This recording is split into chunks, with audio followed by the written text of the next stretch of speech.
त्यांना विनंती करू इच्छिते की ताई नमस्कार आणि आपल्याकडे खूपच परिचय खरं तर रामापुढं काही महत्त्वाचं नाही आहे. पांडुरंगापुढं काही पण एक औपचारिक एक भाग असतो ओळख करून देण्याचा. पहिल्यांदा आपण श्लोक म्हणूया आणि मग सुरुवात करूया. आदौ राम सगळ्यांना येतोय का श्लोक? त्याचं जी म्हणते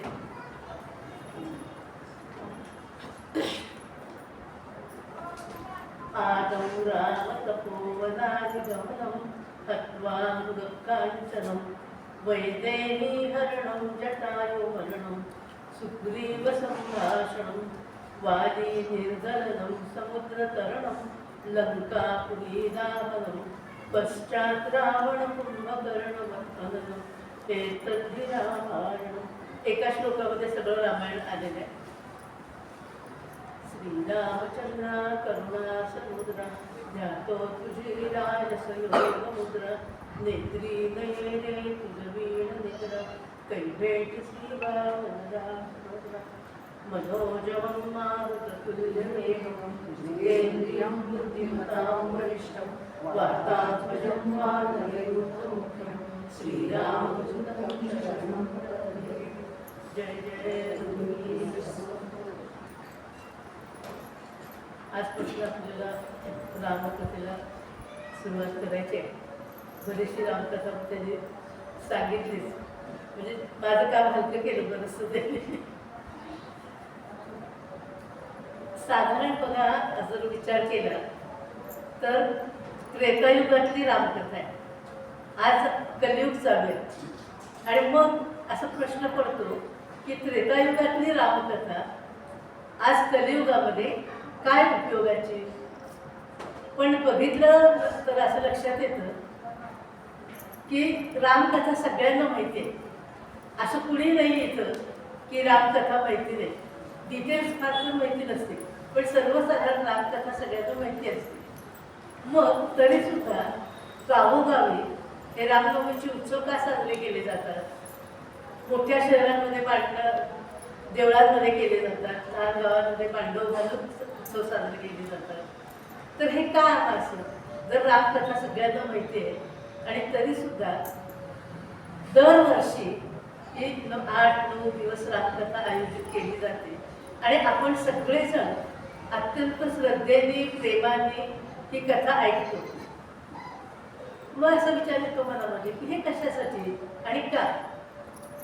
तर बघा तुम्ही, तुमच्या माझ्या आपल्या सगळ्यांच्या जीवनामध्ये अनेक प्रश्न असतात.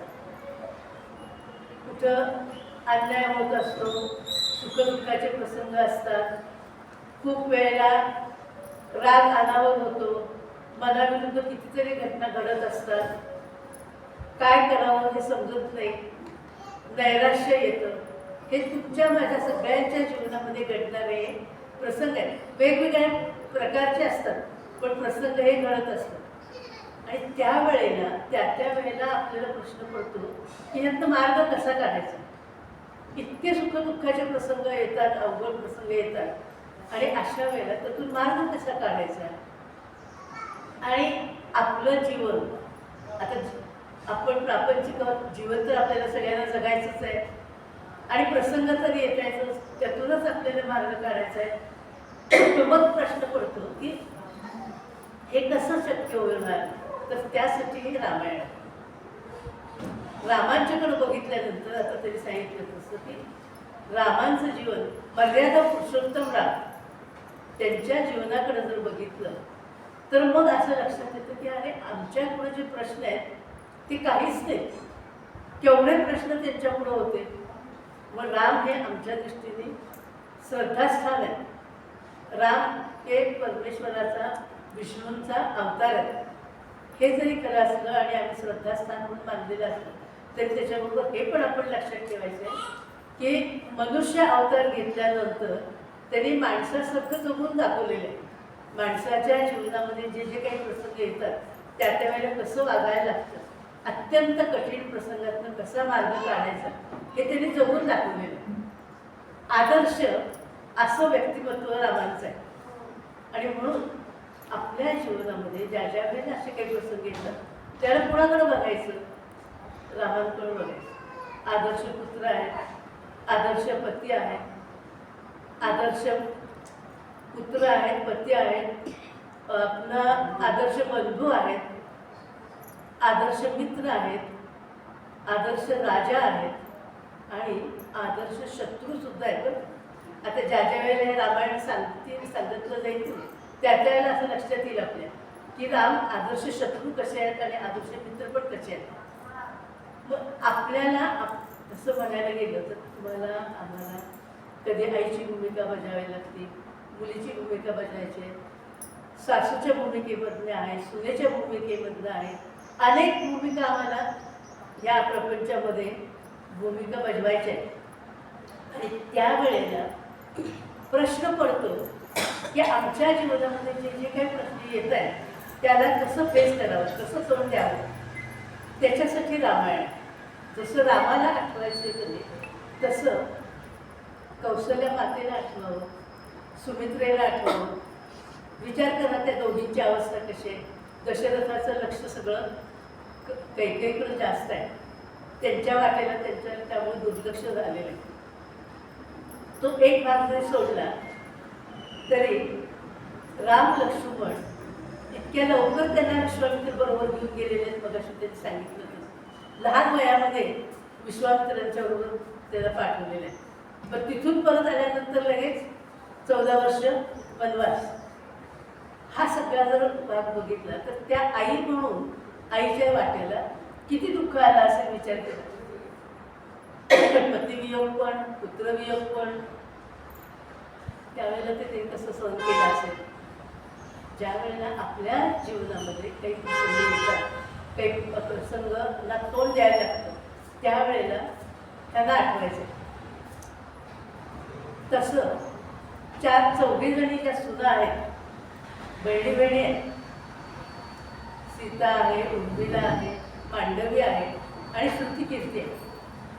जनक राजाच्या 2 मुली आणि 2 पुतण्या आहेत. ह्या 4 जणींना आठवायचं. त्या 4चं जीवन जर बघितलं ना तर लक्षात येतं की आपलं जीवन किती चांगलं आहे. राजकन्या आहेत, राजस्पृश्या आहेत, पण तरी सुद्धा त्यांच्या वाट्याला जे आलेलं आहे दुःख. सीतेला रामाचा सहवास आहे पण अरण्यवास आहे. आणि उर्मिला तिला राजवाड्यामध्ये राहिले ती पण पतिविरह आहे. मांडवी, श्रुतिकीर्ती या दोघींचे पती तिथं आहे, अयोध्येमध्ये आहेत.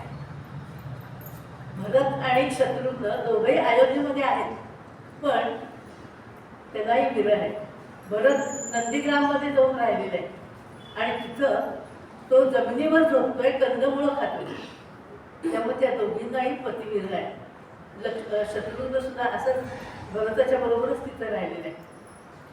मग विचार करा की त्यांचं दुःख केवढं मोठं असेल. त्या मनाने आमची दुःख जगते. म्हणून त्या पुन्हा पुन्हा का आठवायचं रामायण. माहिती असलेल्या कथा सुद्धा पुन्हा पुन्हा का लक्षात घ्यायच्या. तर सतत आपण आपल्या जीवनामध्ये ज्यावेळेला काही कठीण प्रसंग येतात त्यावेळेला रामायण आठवायचं. रामायणातल्या या व्यक्तिरेखा ज्या आहेत त्या आठवायच्या. केवळ नुसतं देवाची कथा म्हणून तिकडं बघायचं नाही. तर मनुष्य म्हणून त्यांनी जे जगलेले आहे ते त्यांचं जगणं कसं होतं ते आपण लक्षात घ्यायचं. बरं, मित्र कसा असावा. बिभीषणाला आठवा, सुग्रीवाला आठवा. आता हे सगळे प्रसंग येणार आहेत. मी आता फक्त काय करते, सुतोवाची करते. प्रत्येक प्रसंगाच्या वेळेला त्यांचं व्यक्तिमत्व आपल्याला कळणार आहे. पण हे आता मला असं सांगायचं आहे की हे रामायण का ऐकायचं आणि कशासाठी ऐकायचं. तर मित्र म्हणून जर एक उत्तम मित्र असावा, कसा असावा, विभीषणासारखा असावा. मग सेवक कसा असावा. जर मारुतीरायाचे बसलेले मारुतीरायांचा सेवक असावा. दास्य भक्ती ही मारुतीरायांची पुढे शिकायची. म्हणून सेवा कशी करावी. गुरूंची असेल, घरातल्या प्रौढ व्यक्तींची असेल, वृद्ध व्यक्तींची असेल, ती सेवा कशी करावी, किती एकाग्रतेने आणि निष्ठेने कशी सेवा करावी ते हनुमंताकडनं शिकायचं. आणि मी बघाशी म्हटलं की राम हे उत्तम शत्रू आहे. हे कधी आपल्याला फारसं माहिती नसतं, पण रामायणात जेव्हा कथा सांगितली नाही त्यावेळेला लक्षात येईल की राम हे शत्रू उत्तम कसे आहेत. म्हणून ह्या सगळ्या आदर्शांकडं आपल्याला बघायचं. आणि हे आदर्श ज्या ज्या वेळेला आपल्याला प्रसंग येतील, ज्या ज्या वेळेला आपण नैराश्यामध्ये होतो, नैराश्य आलं की माणसाचं जीवन संपल्यासारखं होतं. जीवन तर आपल्याला जगायचंच आहे. प्रत्येकाच्या जीवनामध्ये प्रसंग येणार आहेत, पण जीवन कधी थांबत नाही. शो मस्ट गो ऑन असं म्हणतो म्हणजे आपण चालू ठेवावे लागतं. दुःख बाजूला ठेवून जीवन चालू ठेवावं लागतं. आणि त्यासाठी त्या त्या वेळेला या सगळ्या व्यक्तिरेखा आपण आठवायच्या. आणि मग आपल्या असं लक्षात येतं की ह्या सगळ्यांच्या पेक्षा आमच्या वाटेला आलेला अन्याय, आमच्या वाटेला आलेली दुःख ही सगळी त्या मानाने कमी आहे. आणि मग कुठंतरी आपल्याला थोडासा दिलासा मिळतो. म्हणून हे आपल्याला रामायणाचे ते जरी अगदी त्रेतायुगातलं असलं आणि कथा सगळी माहिती असली तरीसुद्धा त्यासाठी ऐकते. टी व्हीवर दाखवलंच ना, रामायण टी व्हीवर बऱ्याच वेळा दाखवलेलं आहे आणि आपण बघितलेलं आहे. पण तिथं कथा म्हणून बघतो आपण, पण त्याच कथेचं चिंतनात्मक स्वरूप जे आहे ते चिंतनाने कसं बघायचं आपल्या त्या कथेकडं ते आपल्याला ह्या 8 दिवसामध्ये शिकायचं आहे. आता रामायण मगाशी मी सांगितलं, सुरुवात करून दिलेली आहे त्यांनी की पहिलं जे रामायण आहे, मूळ रामायण जे आहे ते वाल्मिकींचं रामायण आहे. आणि वाल्याचा वाल्मिकी झाला. कसं झालं कथा सगळ्यांना आपल्याला माहिती आहे. गुन्हेगार, खुनी असा तो, आणि अगदी थोडंसं अतिरंजित वर्णन करून सांगितलं जातं की एक खून केला की एक खडा टाकायचा, असे 7 रांजण भरलेले होते. एवढा तो गुन्हेगार आणि खुनी आणि दरोडेखोर होता. मग त्याचा वाल्मिकी कसा झाला, तर सगळ्यांनाच अडवायचं, सगळ्यांच्यांना दरोडे दखल घालून त्यांच्याकडनं दुबाडायचं असं असताना एक दिवस नारद आलेले आहेत. नारद महर्षी आले तर त्यांनाही अडवलं. वास्तविक पाहता नारद महर्षींच्या विषयी काय होतं, वीणाच होती फक्त गळ्यामध्ये. त्यालाही अडवलं आणि ते म्हणतायत की अरे मी हा असा, माझ्यापाशी काहीच नाही, फक्त वीणा आहे, तर तू मला अडवून काय करतोय, माझ्यापासून तुला काहीच मिळणार नाही. पण म्हणजे ठीक आहे, आता तू मला अडवलंयस तर एक प्रश्न तुला विचारतो की तू हे जे गुन्हे करतोयस, दरोडे घालतोयस, खून करतोयस, यातून तुला काय मिळणार आहे, कशासाठी तू हे करतोयस. तर मी माझ्या कुटुंबासाठी करतोय, माझ्या आई वडील आहेत, बायको आहे, मुलं आहेत, सगळ्यांच्यासाठी मी करतोय. म्हणजे हे जे पापकर्म तू करतोयस त्या पापकर्मामध्ये हे सगळेजण सहभागी आहेत का, असणारच. म्हणलं मी त्यांच्यासाठीच करतो म्हणलं ते असणारच. जाऊन विचारून नाही म्हणलं, मी थांबतो येतो तोपर्यंत. गेलाय विचारायला घरी, आई वडिलांना सांगितलं की मी हे पापकर्म करतोय, माझ्या पापकर्मामध्ये तुम्ही सहभागी आहात का नाही. आई वडील म्हणले अरे आम्ही तुझं पालन पोषण केलंय, आता तुझी जबाबदारी आहे, तुझं कर्तव्य आहे, त्यामुळं तू काय करतोस आम्हाला माहिती नाही, आमचं पालन पोषण करणं ही तुझी जबाबदारी आहे, बाकीचं आम्हाला काही विचारू नको. बायको मुलं त्यांनी हे सांगितलं की आम्ही तुमची जबाबदारी आहे, त्यामुळं तुम्ही काय करताय, कसं करताय आम्हाला काही माहिती नाही, आम्ही काही तुमच्या पापामध्ये सहभागी नाही. आता ही त्या काळातली कथा आहे. एक फक्त आपण लक्षात ठेवायचं, कथा जरी असली कधी असं कधी होत नाही, पापात सहभागी होत नाही. म्हणजे घरातल्या एखाद्या पुरुषाने वाटतील ते भ्रष्टाचार करून पैसे मिळवले आणि आपण सगळे आनंदात राहिलो आणि त्याचा आपल्याला लागलं नाही असं कधीही होत नाही. भ्रष्टाचाराचा, वाईटाचा जो पैसा आहे त्या तो जर पैसा असेल तर त्याचे परिणाम सगळ्यांनाच भोगावे लागतात. काही वेळेला काय होतं, कथा असतात, परंपरेने चालत आलेले असतात, त्यामुळे यांनी सांगितलं की आम्ही तुमच्या पापामध्ये सहभागी नाही. आला नारदांना सांगितलं. मग नारद म्हणले आता असं जर आहे तर तू किती जन्म म्हणले खितपत पडणार आहेस, तू आता म्हणले राम नाम घ्यायला लाग. मग काय करू, कसं करू? तर श्रीराम श्रीराम म्हणत राहा, राम राम राम जप करत राहा. राम म्हणायची सवयच नाही कधीच म्हणलेलं नाही. मरा मरा म्हणते. मग सुरुवात केली, मरा मरा मरा म्हणता म्हणता राम राम सुरू झाले. आणि त्या वेळेला जो त्याने जी सुरुवात केली, 12 वर्ष अखंड रामनाम घेत राहिले. इतकं झालं की त्याच्या भोवती वारुळ साचलं, पण रामनाम थांबलं. 12 वर्षांनी नारद आलेले आहेत आणि त्या मार्गाने जात असताना त्याला एका वारुळात आवाज आला, राम राम राम. मग आठवलं लागलं की आधी इथंच तो आपल्याला वाल्या भेटला, म्हणजे नक्की म्हणजे आपण जे सांगितलंय तो इथं असला. मग ते वारुळ फोडलं आणि बाहेर काढलं. 12 वर्ष तपश्चर्या करत बसलेला होता, दाढी वाढलेली आहे, जटा वाढलेल्या आहेत आणि 12 वर्षानंतर काय अवस्था झाली असेल बघा. पण चेहऱ्यावर तेज होतं, तपश्चर्याचं तेज होतं, डोळ्यात तेज होतं आणि ते तेज एवढं होतं की नारदांना ते जाणवलं. आणि त्यावेळेला त्यांनी त्या वाल्याला वाल्मिकी नाव ठेवलं, म्हणून वाल्याचा वाल्मिकी झाला. त्यावेळेपासून ते वाल्मिकी ऋषी झाले. आणि मग नारदांना विचारलं, तर नारद गुरु झालेत त्यांचे, त्यामुळे ते नारदांना विचारले वाल्मिकी ऋषीने की आता मी काय करू? तुम्ही सांगितल्याप्रमाणे तपश्चर्या केली आणि आता पुढचं जीवन मी कसं घालू? तर मग नारदांनी सांगितलेलं आहे की तमसा नदीच्या काठी एखादी कुटी बांधून, आश्रम बांधून तिथं तू आता राहा. आणि काय कर, तर अध्ययन अध्यापन, यजन याजन हे कार्य आता तू तिथं राहून कर.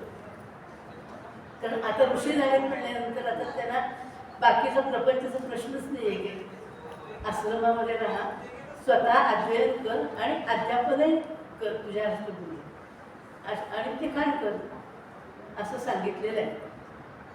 आणि वाल्मिकी त्या आश्रमामध्ये नारदांनी सांगितल्याप्रमाणे, सद्गुरूंनी सांगितल्याप्रमाणे त्यांचं कार्य सुरू झालेलं आहे. दिनक्रम इतका सुंदर होता. पहाटे उठावं, तपसा नदीला जाऊन स्नान करावं, जाताना येताना नामस्मरण करावं, असा दिनक्रम छान होता. असेच एक दिवस नदीचं स्नान केलेलं आहे आणि शुचिर्भूत होऊन ओंकाराचा जप करत झपाट्याने पुढं निघालेले आहेत. झपाझप पावलं टाकत पुढं निघालेले आहेत. मुखाने ओंकाराचा जप चालू आहे. अत्यंत शुचिर्भूत अशा प्रकारचे आहेत, मन पवित्र आहे. आणि निघालेले असताना अचानक एका पक्ष्याची किंकाळी ऐकू आली. बघितलं तर एक क्रौंच पक्षी, ती जोडी रतिसुखामध्ये रंगलेली होती. आणि त्या रतिसुखामध्ये रंगलेल्या त्या जोडीला एका व्याधाने बाण मारला आणि त्या बाणामुळे त्यातला जो नर पक्षी होता तो मरून खाली पडला. आणि त्यामुळं ती जी मादी त्याच्याबरोबरची होती, ती मादी क्रौंच पक्षाची मादी होती, ती त्या पक्षाच्या भोवती गिरक्या करत इतका आक्रोश करत होती. वाल्मिकीने बघितलं आणि त्यांना हे बघितल्यानंतर अत्यंत संताप झाला की ह्या पक्ष्यांचा काय दोष आहे, कशासाठी यांना ही शिक्षा. खूप रागावले, संतापले आणि पटकन मुखातनं शाप बाहेर पडला. आणि शाप असा दिलाय की व्याधा, तुला कधीही सुख लागणार नाही, समाधान लागणार नाही आणि तुला आयुष्य पण कमी मिळेल, असा शाप दिला. ती शापवाणी उच्चारली आणि पुढं चालू झाली. पुढं निघाले तर पुढं निघताना परत मनात असं आलं की अरे आपण तपस्वी आहोत, तपस्वी वेशामध्ये आहोत आणि ओंकाराचा जप आपण करत असताना आपण अशा पद्धतीने एकदम शाप दिला. शाप म्हणून वाणी आपल्या मुखातून बाहेर पडली, हे चुकीचं झालं, ते बरोबर नाही झालं. मग मला कसं आलं की अरे व्याधाचा तर दोष काय आहे? जीवो जीवस्य जीवनम हा न्याय आहे, हा संपूर्ण सृष्टीचा न्याय आहे. व्याधाचं जीवनच ते आहे. त्यामुळे व्याधाने ते त्याचं कर्म केलेलं आहे, पण त्याला शाप देऊन आपण मात्र पाप उडवून घेतलेले आहे. असं अस्वस्थ झालं आणि अस्वस्थ होऊन ते आपल्या आश्रमामध्ये येऊन बसलेले आहेत की आता काय ह्याचं प्रायश्चित्त काय घ्यायचं, काय करायचं आता. शापवाणी तर उच्चारली सहज घडून गेली. मग त्यावेळेला ब्रह्मदेव, सरस्वती आणि नारद तिघही तिथे आलेले आहेत आणि त्याने वाल्मिकींना सांगितलेलं आहे की वाईट वाटून घेऊ नका, तुमच्या हातून शाप आणि उच्चारले गेले, तुमच्याकडून शाप दिला गेला आहे, तर त्याचं प्रायश्चित्त म्हणून तुम्ही काय करा, तर रामाची कथा लिहा, रामायण लिहा, हे प्रायश्चित्त तुमचं. आणि हे रामायण कसं लिहा, तर जी शापवाणी होती ती अनुष्टुप छंदात होती. त्यामुळं संपूर्ण रामायण हे तुम्ही अनुष्टुप छंदामध्ये लिहा. अनुष्टुप छंद म्हणजे काय? आपण गीता म्हणतो, गीता बऱ्याच जणी म्हणतात की गीता कुठल्या छंदात आहे? अनुष्टुप छंदामध्ये. रामरक्षा कुठल्या छंदात आहे? अनुष्टुप छंदामध्ये. 8 अक्षर झाले की थांबायचे, पुन्हा पुढचे 8 अक्षर, तर अनुष्टुप छंद असतो. तर अनुष्टुप छंदामध्ये तुम्ही रामकथा सांगा असं त्यांनी सांगितलं. आता यांनी उल्लेख केला बघा की रामायणाच्या आधी म्हणजे रामकथा घडण्याच्या आधी रामायण लिहिलं गेलं, असा उल्लेख आता केला. असं आहे सगळीकडे, सगळ्यांच्या मध्ये समज आहे. एक कसं आहे,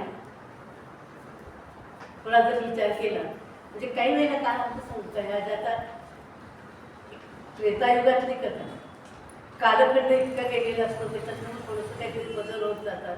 पण एक तितकंच करायला वाल्मिकींच्या आश्रमामध्ये सीता येऊन राहिलेली आहे. जवळजवळ 12 वर्ष ज्यावेळेला रामाने सीतेचा त्याग केला त्यावेळेला सीता वाल्मिकींच्या आश्रमामध्ये राहिलेली आहे. आणि लवकुशाचा जन्मसुद्धा त्या आश्रमामध्ये झालेला आहे. 12 वर्षामध्ये रामाने ती कथा पण बरीचशी कळलेली आहे वाल्मिकींना. ती कथा काय काय घडले ते बरेचसं कळलेलं आहे. पुन्हा नारदांच्याकडनंही काही गोष्टी कळलेल्या आहेत. त्यामुळे हा एक समज आहे की आधी कथा लिहिली गेली नंतर रामायण घडलं, हे शक्य आहे. आणि हे पण बरोबर आहे की वाल्मिकींना बऱ्याचशा गोष्टी कळलेल्या होत्या आणि त्यातून ती रामकथा लिहिली गेली. काही वेळेला आपण ह्या ज्या काही गोष्टी असतात की त्या थोड्याशा आपण दुर्लक्ष करायचं. महत्त्वाचा त्यातला मुद्दा जो आहे की नाही तो लक्षात घ्यायचा की वाल्मिकींनी रामकथा लिहिली. आता रामकथा लिहिली म्हणल्यानंतर रामकथा किती लिहिली, केवढी लिहिली, कशी झाली, तर शतकोटी रामायण. शतकोटी म्हणजे किती? 100 कोटी श्लोक रामायणाचे मध्ये आहेत. वाल्मिकी रामायणाच्या ह्या वाचतात आहेत ना? हो. 100 कोटी श्लोक रामायणामध्ये आहेत. अशी ती कथा तयार झाली. आणि गंमत कशी असते बघा, कथा तयार झाली आणि मग देव, दानव आणि मानव तिघही पुढे आले आणि तिघही काय म्हणायला लागले, ह्या कथेवर आमचा अधिकार आहे. देव म्हणजे ही रामाची कथा आहे, राम हे विष्णूंचा अवतार आहे, त्यामुळे ही कथा आमची आहे, या कथेवर आमचा अधिकार आहे. ही प्रवृत्ती असते. ती तयार झाल्यानंतर अधिकार सांगायला पुन्हा मानव ते म्हणले राम हा माणूस आहे, त्यामुळे ही कथा आहे आणि आमची कथा आहे. आणि दानव काय म्हटले, ही कथा सगळी रावणाची कथा आहे, त्यामुळे ही कथा आमची आहे. तिघांमध्ये भांडण लागलं, ही कथा आमची आहे. वाल्मिकीने रामायण लिहिलं आणि हे तिघं भांडायला लागले की ही आमची कथा आहे, आमची कथा आहे. भांडण गेलं शंकरांच्याकडे, आधी ब्रह्मदेवांच्याकडे गेलं, ब्रह्मदेवाने शंकरांच्याकडे पाठवलं. शंकरांनी सगळं ऐकून घेतलं, म्हणजे ठीक आहे, म्हणजे असं करू आता तिघही तुम्ही हक्क सांगताय तर ती सगळी जी कथा आहे 100 कोटी श्लोकांची ती तुमच्या तिघांमध्ये वाटून देऊ म्हणजे. मग तिघांनाही ते श्लोक वाटून दिले. कसे वाटले? 33 कोटी, 33 लाख, 33,333 तिघांमध्ये वाटून दिले. हिशोब बघा. आता काय झालं? एक श्लोक उरला. सगळे सप्तकोटी वाटून दिले, एक श्लोक उरला. आता म्हणजे ते अक्षरं काढली पाहिजे. त्याच्यामध्ये अक्षर किती? 32. म्हणले 33 असती तर 11 सगळ्यांना दिली असती, 30 असती तर 10 दिली असती, पण ते 32 आहेत म्हणले. आता असं करतो म्हणले 10 अक्षरं तुम्हाला तिघांनाही देतो आणि 2 अक्षरं उरलीत. ती 2 अक्षरं थोडी म्हणले माझ्याकडून ठेवतो. भांडणामध्ये कसं असतं बघा, भांडणामध्ये भांडण माणसं करतात, भांडतात, पण त्या भांडणातून आपण काय साधलं याचा विचारच कोणी करत नाही. एकदा भांडायला लागलं की नाही की भांडायचं, त्यातून आपल्याला काय मिळालं, काय साधलं काही कळत नाही. हे सगळेजण खुश झाले. देव, दानव, मानव सगळे खुश.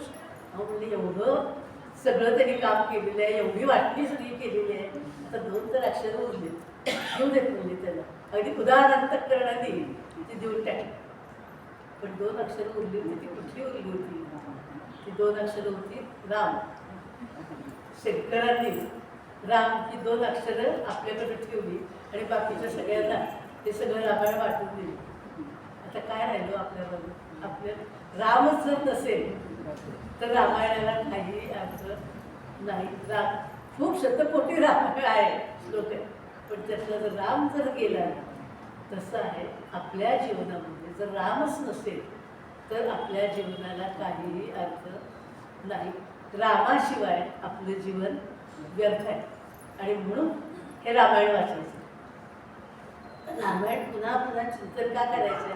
कथा माहिती असून सुद्धा पुन्हा पुन्हा चिंतन त्याचं का करायचं आहे? तर राम हे जसं देव आहेत, जसे विष्णूंचा अवतार आहे, तसे ते मानव अवतार घेऊन आलेले आहेत. आणि मानव अवतार घेऊन आल्यानंतर ते आमच्यासाठी आदर्श आहेत. आणि आदर्श हा नेहमी कशासाठी असतो? तर आदर्श हा मार्गदर्शन करण्यासाठी असतो.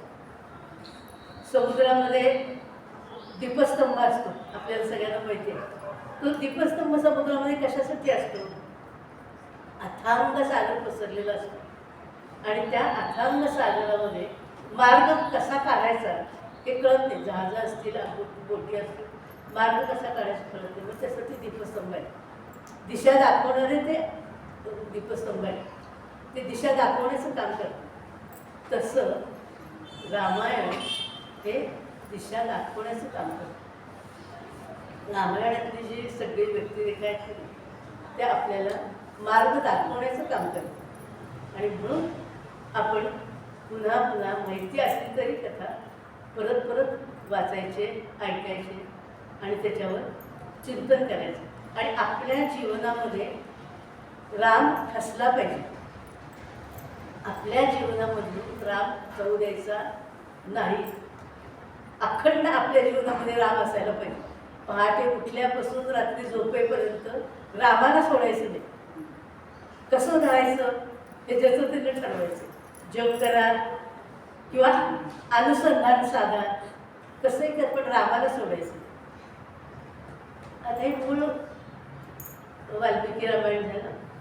मग याच्यानंतरचं काय झालं की या पुढच्या काळामध्ये रामांच्या ह्या कथा सगळ्या ऐकून नंतरच्या काळामध्ये अनेकांनी अनेक रामायणं लिहिली. वाल्मिकीचं रामायण हे प्रमाण मानून बऱ्याच जणांनी पुढं रामायण लिहिली. आणि ती जी रामायण सगळी प्रसिद्ध ती कशी झाली मग? तर कालमानानुसार त्याच्यात थोडे बदल होत गेले. ही त्रेतायुगातली कथा, पण पुढं पुढं काय झालं, थोडा थोडा बदल होत गेले. प्रत्येकाच्या स्वभावानुसार लिहिणाऱ्याच्या एकंदर स्वभावाचा, गुणांचा जर विचार केला आणि कालमानाचा जर विचार केला तर जे रामायण कथा लिहिल्या गेल्या त्याच्यात थोडा थोडा बदल होत गेला. आज आपल्याला फक्त काय करायचं की हे आता कुठली कुठली रामायणं आहेत. कारण काय होतं, तुम्ही सगळ्यांनी वेगवेगळी रामायणं वाचलेली असतील आणि थोडासा जो बदल असतो तो तो आपल्याला प्रश्न पडतो आणि तुम्ही असं कसं सांगताय, ते असं आहे, असं होऊ नये म्हणून हा थोडासा आपण एक आढावा घ्यायचा आहे की वाल्मिकी रामायणानंतर कुठलं रामायण, तर अध्यात्म रामायण. मला वाटतं मागच्या वेळेला ते मी ठेवलं होतं, अध्यात्म रामायण ग्रंथ इथं ठेवलेलं होतं. हे जे अध्यात्म रामायण, हे रामायण व्यासांनी रचलेलं आहे. ब्रह्मांड पुराणामध्ये ती कथा आलेली आहे.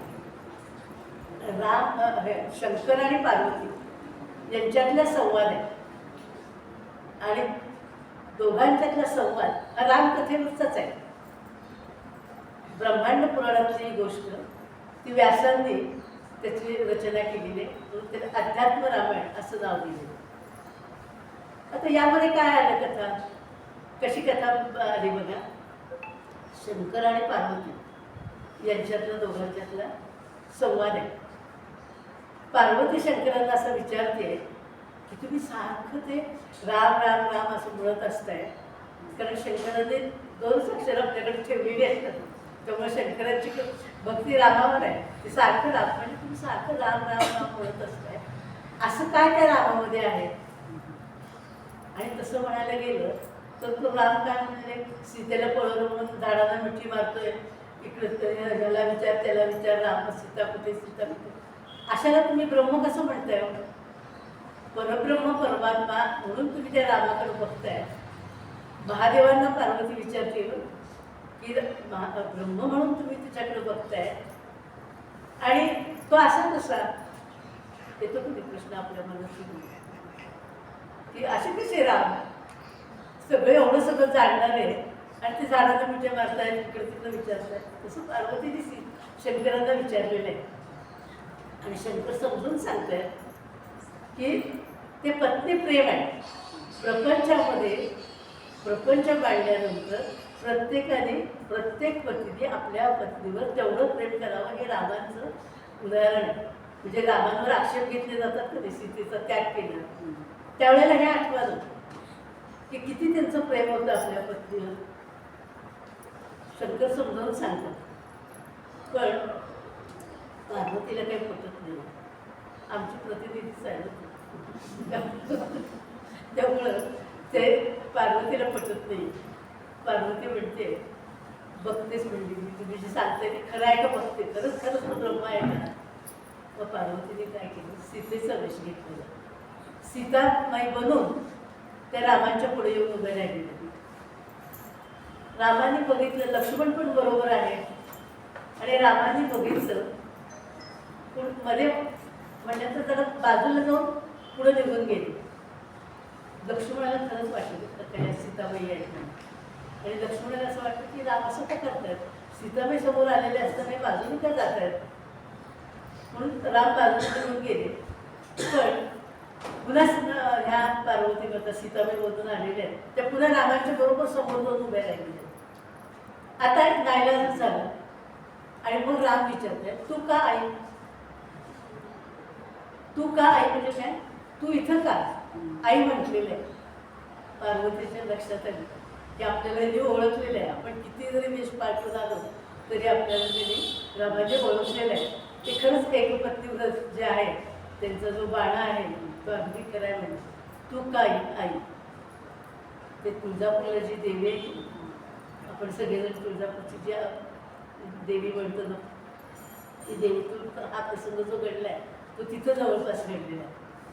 तुका आई म्हणून ती तुकाई पार्वती माता, असे प्रसंग घडले ते अध्यात्म रामायणामध्ये या पद्धतीनं सांगितले गेले.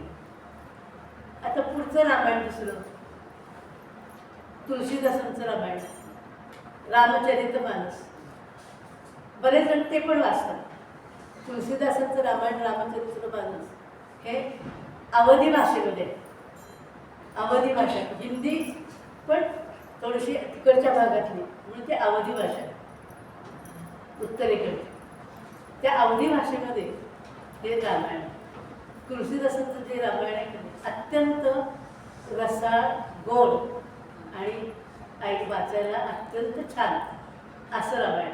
आणि त्यामध्ये रामांच्या बालपणाच्या ज्या कथा आहेत ना सगळ्या, त्या अतिशय सुंदर आहेत. आणि दुसरं म्हणजे सुंदरकांड, तुलसीदासांचं रामायण असतं ना, रामचरित मानस वाचताना बरेच लोक काय करतात, फक्त सुंदरकांड वाचतात. सुंदरकांड म्हणजे हनुमंताच्या वतीने हे जे रामायण आहे ते वाल्मिकीचं जे रामायण आहे ते 7 कांडांचं आहे.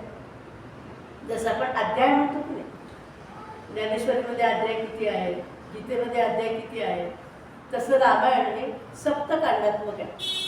बालकांड, अयोध्याकांड, अरण्यकांड, किष्किंधाकांड, सुंदरकांड, युद्धकांड आणि उत्तरकांड असे 7 सप्तकांडात्मक रामायण. आता आपण जेव्हा रामाचा उत्सव इथे करतो आणि रामजन्माचा उत्सव असतो त्यामुळे उत्तरकांडाविषयी आपण बोलू. या 8 दिवसामध्ये उत्तरकांड आपण घेतले, पण बाकीची ही जी सगळी आहेत या सगळ्या कांडांवर आता या 7-8 दिवसामध्ये आपण हे घेणार आहोत. तर सुंदरकांड जे आहे ते मारुतीच्या लीलांचं वर्णन आहे आणि त्यामुळं ते बरेच जण तेवढं वाचतात. आमच्याकडं बेंगलोरला त्या भागामध्ये सगळीकडे सुंदरकांड बायका एकत्र येणार आणि सुंदरकांड अगदी अत्यंत श्रद्धेने वाचणार.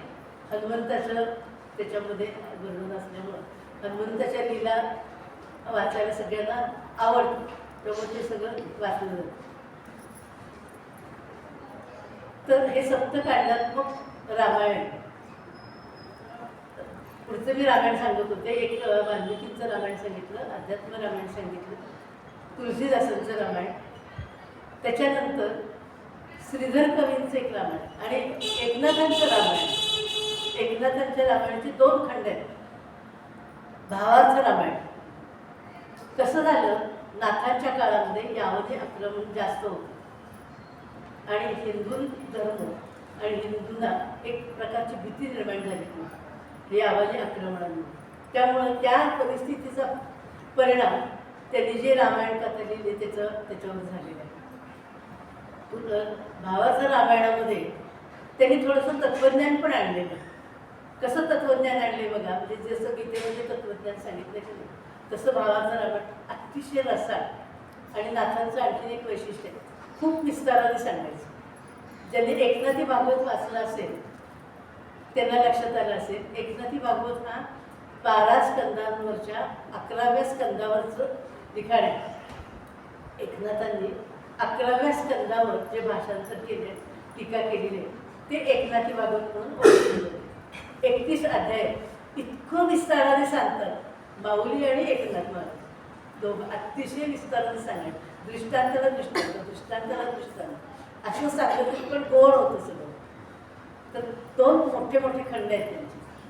त्याच्यामध्ये त्यांनी काय केलं सांगताना म्हणजे दशरथ हा कोण आहे, तर हा देहरूपी जो रथ आहे त्याला दशरथ म्हणतात. आणि या देहरूपी रथाला 10 घोडे जोडलेले आहेत. हे 10 घोडे कुठले, या देहरूपी रथाला 10 घोडे कुठले जोडलेले आहेत, पंच ज्ञानेंद्रिय आणि पंच कर्म. थोडासा तत्त्वज्ञानाचा भाग आणलेला आहे नाथांनी, पण तो सुद्धा छान आहे ऐकतात. पुन्हा म्हणले आता घोडे आहेत, रथ आहे, मग लगाम कोणाच्या हातात आहेत. लगाम जर मनाच्या हातात दिले तर काय होईल, घोडे उधळतील, भरकटेल. म्हणून लगाम कोणाच्या हातात आहेत, बुद्धीच्या हातात आहे. आणि मनावर ताबा कोणाचा आहे, बुद्धीचा ताबा. असं नाथांनी हे रामायण सांगत असताना अशा पद्धतीने सांगितलेलं. म्हणजे कौसल्या, सुमित्रा, कैकेयी हे 3 गुणांची प्रतीक आहे. कौसल्य ही सत्वगुणाचं प्रतीक आहे, सुमित्रा रजोगुणाचं प्रतीक आहे आणि कैकेयी तमोगुणाचं प्रतीक. थोडं थोडं मी सांगते प्रत्येक रामायणात, कारण आपल्याला जे बघायचं ते वाल्मिकी रामायणच बघायचं, पण थोडंसं ओळख जाता जाता आपल्याला हे करून घ्यायची. अशा पद्धतीनं त्यांनी भावाचं रामायणाचे 2 खंड आणि असं सगळं सांगितलं. त्याच्यानंतर श्रीधर कवींचं रामायण. श्रीधर कवींचं रामायण म्हणजे रामविजय. काही जणांनी हरिविजय वाचला असेल. हरिविजय अधिक महिन्यामध्ये वाचला जातो किंवा अगदी ज्या गरोदर स्त्रिया आहेत त्याला हरिविजय वाचायला सांगितलं होतं. कृष्णाच्या सगळ्या कथा असलेल्या तो हरिविजय श्रीधर कवींचा आहे. तसंच रामविजय सुद्धा श्रीधर कवींचा आहे. सगळ्या रामाच्या कथा आणि अतिशय गोड, इतकं रसाळ भाषेमध्ये केलेले वर्णन, सहज सहज समजायला सोपं आणि अगदी आपल्याला त्याच्यामध्ये रमून जावं असं रामविजय ग्रंथ आहे. एक वर्णन कसं केले बघा, श्रीधर कवीने वर्णन कसं केलेलं आहे. म्हणले वनात जाताना, आता पुढे आपल्याला सगळं रामायण येणार आहे, आता फक्त थोडासा प्रसंग सांगते की अरण्यात जाताना हे तिघं जण जात आहेत, राम, लक्ष्मण आणि सीता. त्याचा चालण्याचा क्रम कसा आहे, पुढं राम आहे, मध्ये कोण आहे, सीता आहे आणि पाठीमागं लक्ष्मण आहे. तो लक्ष्मण सारखा वाकून इकडनं बघतोय, रामाच्या मुखाकडे त्याला बघायचं आहे. ते श्रीधर कवीने वर्णन केले होते की म्हणजे ते रामांचं मुख दिसत नाहीये, रामांचं दर्शन होत नाहीये, म्हणून तो इकडनं बघतोय, पण म्हणले काय त्याला दिसत नाही कारण मध्ये सीता येते. तर तो काय लक्ष्मण काय म्हणतोय की सीता माया, माई म्हणत नाही, सीता माया आडवी आल्यामुळं मला रामांचं दर्शन होत नाही. लक्षात घ्या किती छान सांगितलेलं की आमच्या जीवनामध्ये आम्हाला रामाचं दर्शन का नाही, तर माया आडवी येते, अहंकार आडवा येतो. माया म्हणजे तरी काय, अहंकार आहे, आसक्ती आहे, हे आडवी येतात, म्हणून आम्हाला रामाचं दर्शन नाही. हे श्रीधर कवींनी खूप छान सांगितलेलं आहे. पुन्हा आणखीन त्याने असं सांगितलं त्याच्यामध्ये, म्हणजे राम, लक्ष्मण आणि सीता तिघजण अगस्त्य मुनींच्या आश्रमामध्ये गेलेले. ते जेव्हा तिघजण अगस्त्य मुनींच्या आश्रमामध्ये गेले पहिल्यांदा वनात जाताना, त्यावेळेला अगस्त्य मुनी पुढे आलेले आहेत, तिघांचे स्वागत केलेलं आहे, पाद्यपूजा केलेली आहे, फळं खायला दिलेली आहेत. पुन्हा काय झालं, दुसऱ्या वेळेला जेव्हा सीतेचं हरण झालेलं आहे आणि सीतेला शोधत राम लक्ष्मण मिळत आहेत, तेव्हा ते दुसऱ्यांदा अगस्त्य मुनींच्या आश्रमात आलेले. आणि त्यावेळेला अगस्त्य मुनी बाहेर पण आले नाही, त्यांनी जर दखलच घेतली नाही. लक्ष्मण शीघ्रकोपी आहे, शेषाचा अवतार आहे, त्यामुळे तो संतापलाय, पण राम शांत आहे. राम म्हणले असं ठीक आहे, ते दुसरी वेळ जाईल. आता तिसऱ्या वेळेला पुन्हा अगस्त्य मुनींच्या आश्रमामध्ये आलेले आहेत आणि तिसऱ्या वेळेला सीतेला सोडवून आणलेलं आहे आणि अयोध्येला परत जाताना सीतेला बरोबर घेऊन निघालेले आहेत. त्यावेळेला मात्र अगस्त्य मुनी बाहेर आलेले आहेत. त्यांनी पुन्हा सगळ्यांचं स्वागत केलेलं आहे आणि सगळ्यांना फळं वगैरे खायला दिलेली आहे. लक्ष्मणाच्या मनामध्ये प्रसंग येते विचार, लक्ष्मण चित्रगोपी आहे. तो म्हणला आमची जेव्हा अवघड वेळ होती त्यावेळेला हे आज जोड बसले आणि एरवी तर एकदम स्वागत करायला आलेले, पण राम शांत आहे. अगस्त्य मुनींनीच त्याचं कारण सांगितलं. त्यांनाही माहिती होतं ना की यांच्या मनात हे असं येणार आहे, मग त्यांनी कारण सांगितलं. म्हणले रामा, पहिल्या वेळेला तुम्ही तिघं होतं, सीता तुझ्या बरोबर होती, आत्ताही सीता तुझ्या बरोबर आहे. पती पत्नी एकत्र असणं हे अत्यंत महत्त्वाचं आहे आणि म्हणून दोन्ही वेळेला मी तुमचं स्वागत केलं. मधल्या वेळेला सीता तुमच्या बरोबर नव्हती म्हणून मी तुमचं स्वागत केलं. नेहमी म्हणले लक्षात ठेवा, हे आपल्यासाठी सगळ्यांसाठी सांगितलेलं की नेहमी पती पत्नीने एक विचाराने एकत्र राहावं आणि एक विचाराने असावं. हे त्यातनं त्याला दाखवून द्यायचं. कथा कशी असते, थोडीशी असते, पण त्यातलं खूप काही सांगायचं असतं. की मतभेद असतात, शेवटी माणूस म्हणल्यानंतर प्रत्येकाचे स्वभाव वेगळे आहेत. तर कुणी एक अतिशय मृदू असतं, तर कुणी तापट असतं, दोघांमध्ये असं असतंच. एक जण तापट असतं तर दुसरा मृदू असतं, हे सगळीकडेच असतं आणि तेच संसाराचं चित्र आहे. दोघांनी एकमेकाला सांभाळून घेऊन पुढे जायचं आहे.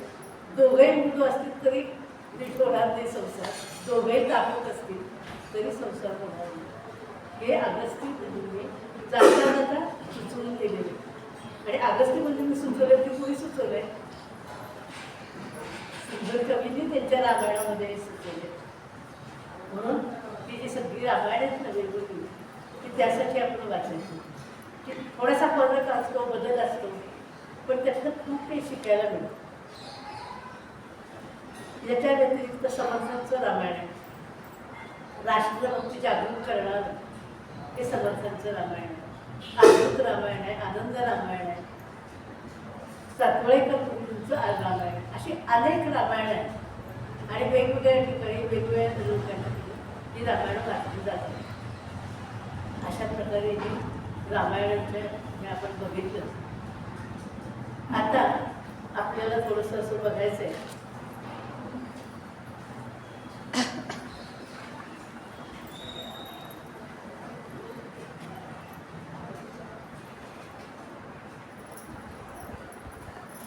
आपण नेहमी म्हणतो की रामराज्य पाहिजे.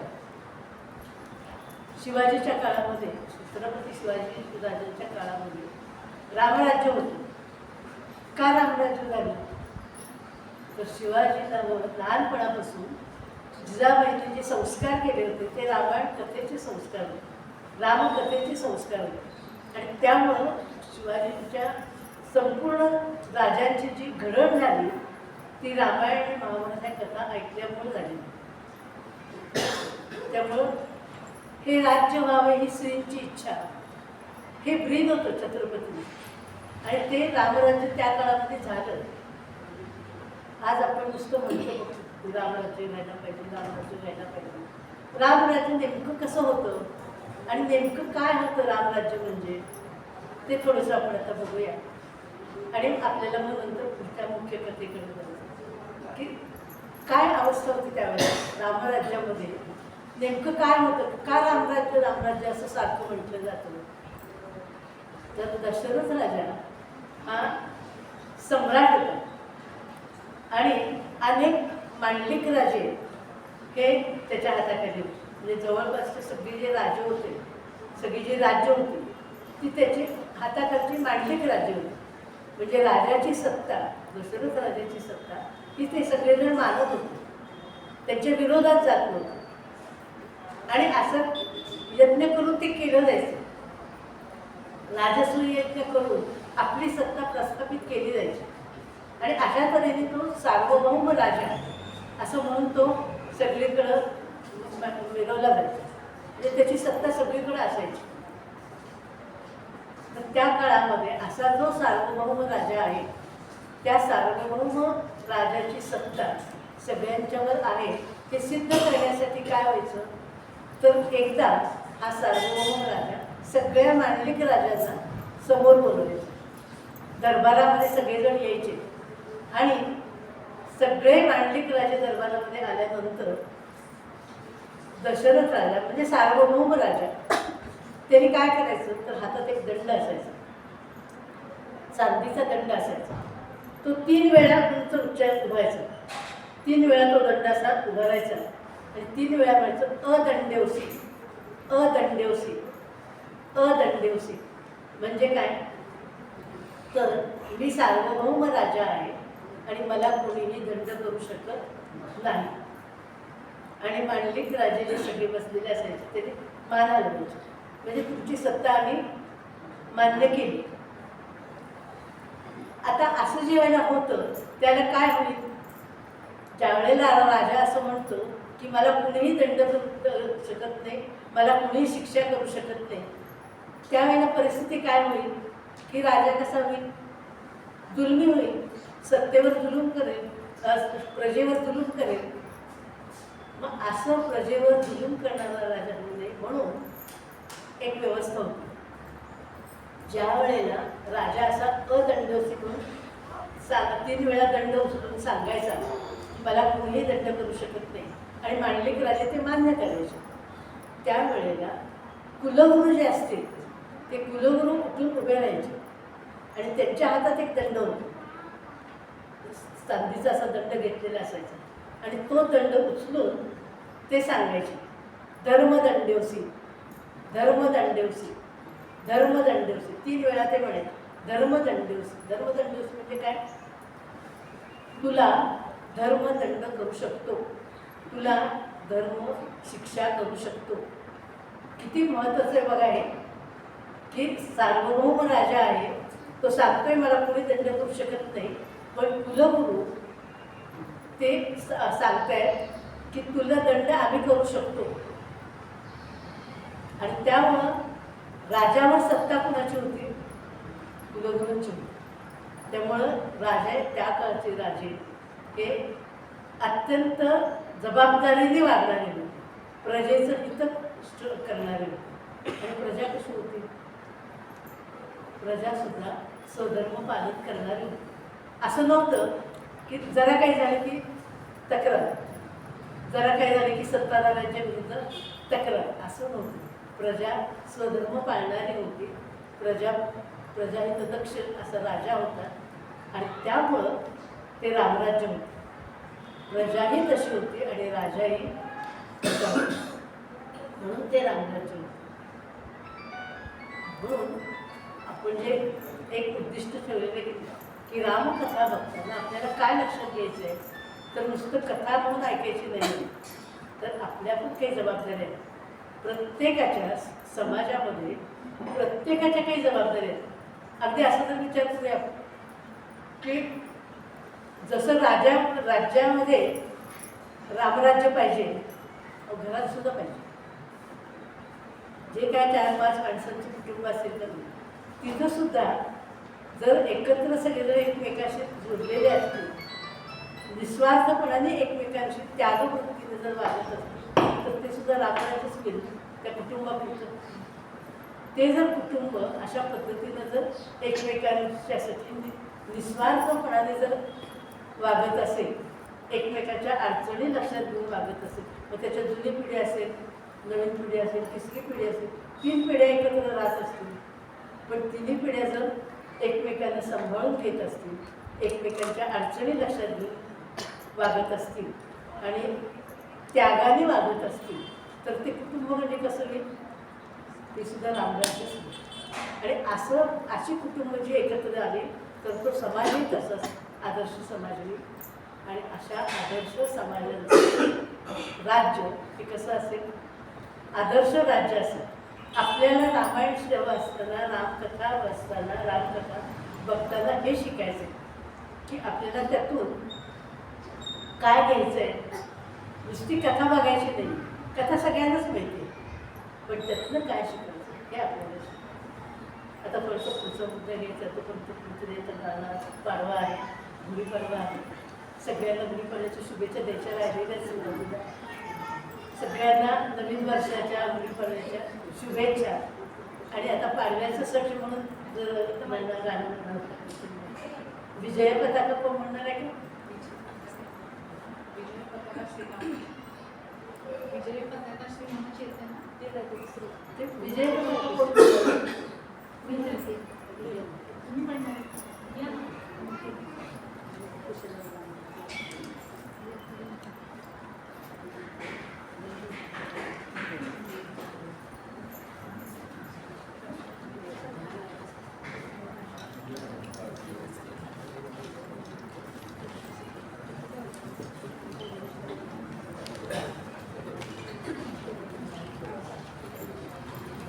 कोण म्हणते?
माझ्या राम हरिदासमधून पुण्यात वगैरे उभारलेली.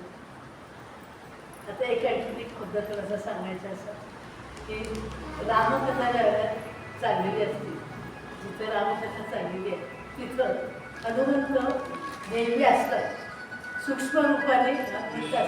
आपण प्रतीकात्मक इथं हनुमंताची मूर्ती ठेवलेली आहे. ज्यावेळेला आपण रामकथा ऐकायला बसतो त्यावेळेला रामाचं स्मरण करायचं, हनुमंताला नमस्कार करायचा आणि कथा ऐकायला बसायचं. एक घडलेली घटना सांगते. म्हणजे काही वेळेला काय होतं, आता इथं मारुतीची मूर्ती आहे मिळाली, काही वेळेला न मिळत नाही.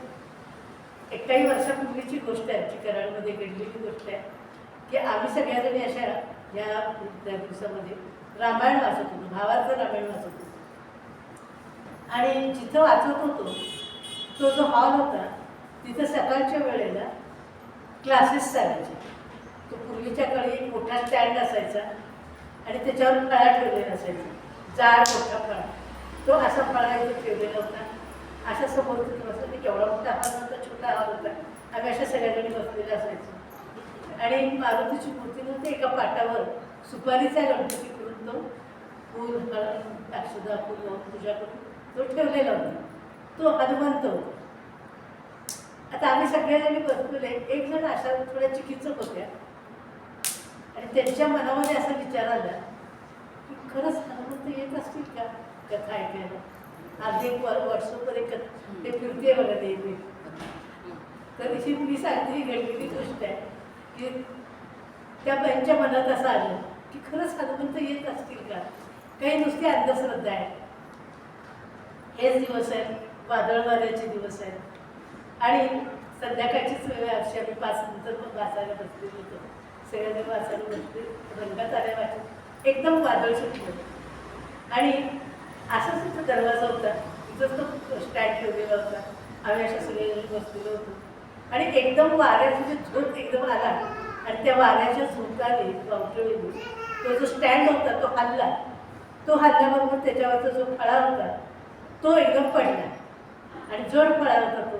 पण त्या बाई तिथंच बसलेल्या होत्या, नेमक्या ज्यांच्या मनात आलं होतं त्या बाई तिथंच बसलेल्या होत्या. आणि तो फळा जोरात जो पडला तो खरं तर त्यांच्या अंगावरच पडायचा. पण नेमकं असं झालं की त्या पाटाला तो थटला आणि पाटाला थटून तो थोडासा बाजूला फेकला गेला. प्रचिती आली त्या बाईंना. त्यांनी कुणाला बोलून दाखवलेलं नव्हतं.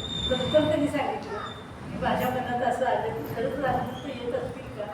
म्हणजे हनुमंताने प्रचिती दिली, मला वाचवलं हनुमंताने. तो जर फळा माझ्यावर अंगावर पडला असता तर काही खरं नव्हतं. ही असं श्रद्धेचा भाग असतो आणि निश्चितपणाने त्या ठिकाणी आपण जेव्हा अत्यंत श्रद्धेने एखादी गोष्ट करतो त्यावेळेला निश्चितपणाने परमेश्वर आपल्याबरोबर असतो. तो रामरूपाने असेल, रुद्ररूपाने असेल, कुठल्याही रूपाने असेल, तो आपल्याबरोबर असतो. आणि म्हणून रामाचं स्मरण करायचं, हनुमंताला नमस्कार करायचा आणि कथेला सुरुवात करायची. हनुमंत कथेला ऐकायला आलेले आहेत हे गृहीत धरायचं आणि मग सुरुवात करायची. आपल्याला आता उद्यापासून जे घ्यायचं आहे का नाही, रामनवमीच्या दिवशी रामकथा जन्माची कथा सांगायची. रामनवमी नंतर राम जन्माची कथा. मग आपण आता उद्यापासून ती सुरुवात करणार की नाही, तर ती रामाच्या बालपणापासून सुरुवात करायची. रामाच्या अगोदर, जन्माच्या अगोदरची जी कथा आहे ती त्या रामनवमीच्या दिवशी येईल.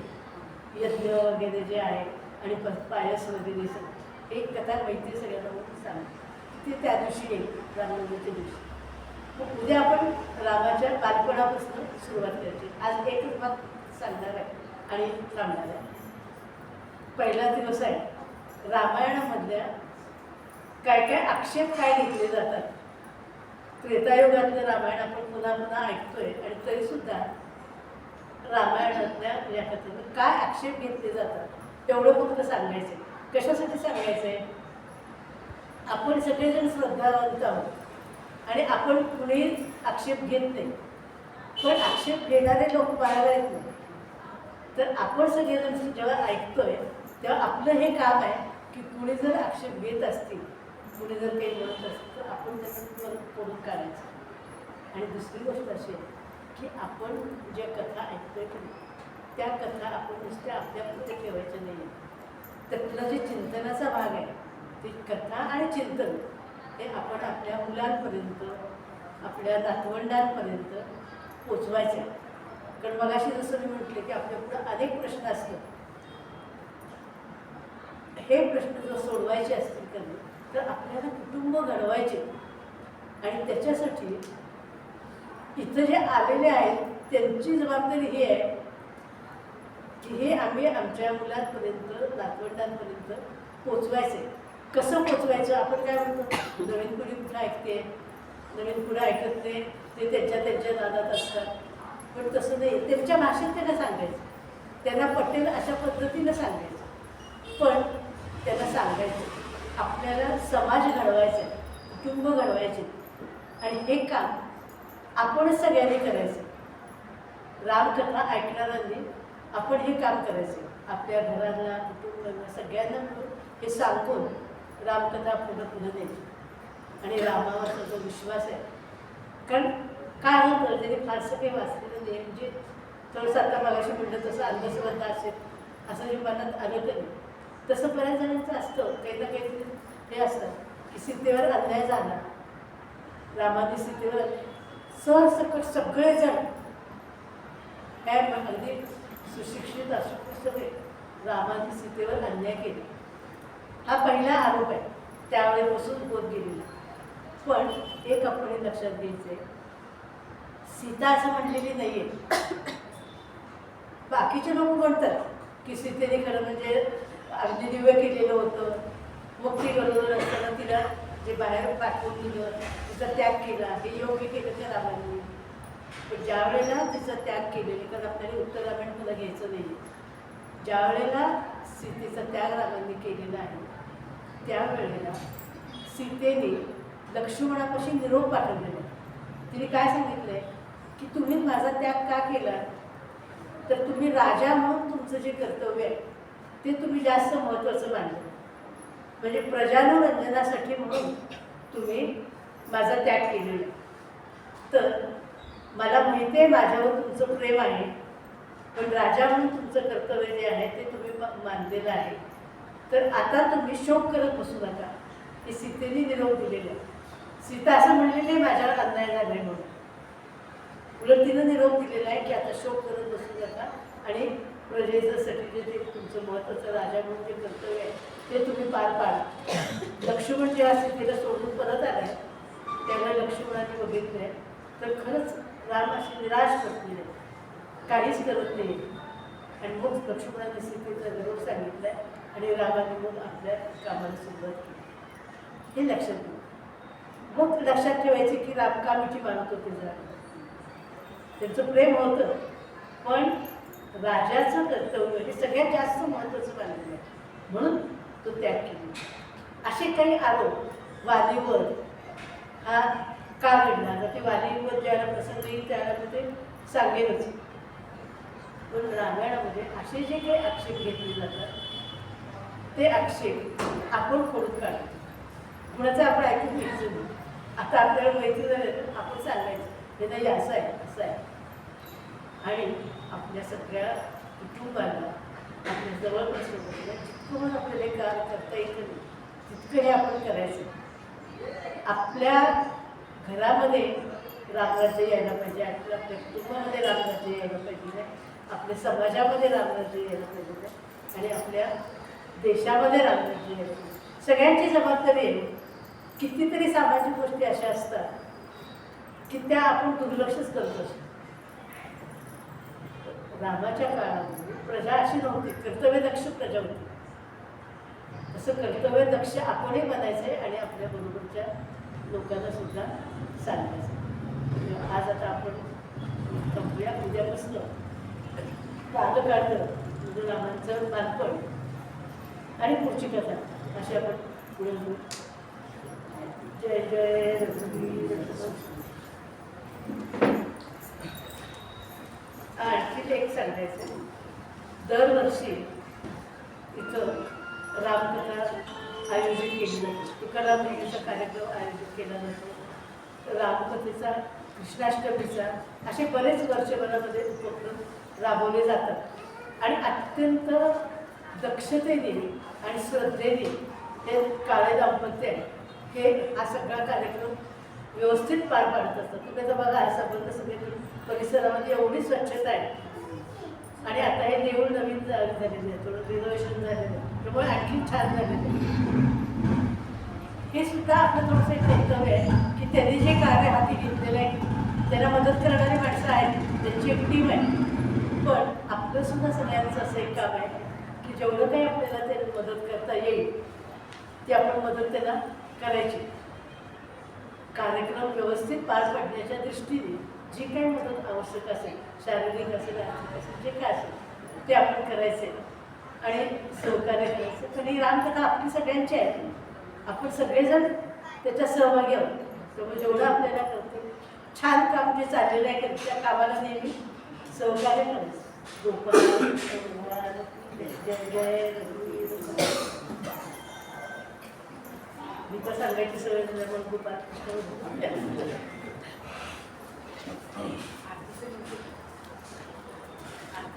आरती. आता आरती घ्यायची आहे.